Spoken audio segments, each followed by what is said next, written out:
So the country of Jordan, despite existing in what is one of the most interesting, let's say, areas on earth, its football team have defied the odds and qualified for its first ever World Cup.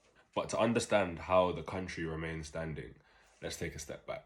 So on the map of the Middle East, in the north we have Syria, in the west we have Palestine, and to the east we have Iraq.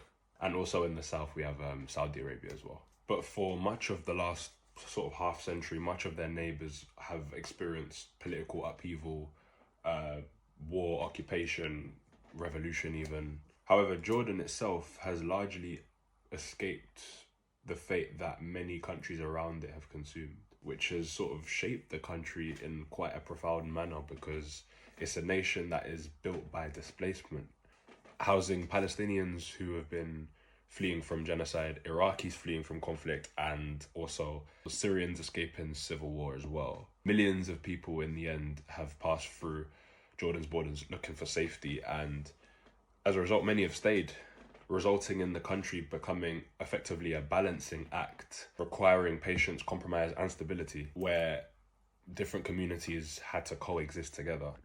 The country wasn't built on vast wealth or footballing tradition, but it was built gradually, patiently, to the point where they're actually a very competitive team in Asia. In the Asian Cup most recently, they even reached the final, and now they're one of the few Asian teams to have actually made it to this World Cup, and to be honest with you, I wouldn't rule out them making the next one either.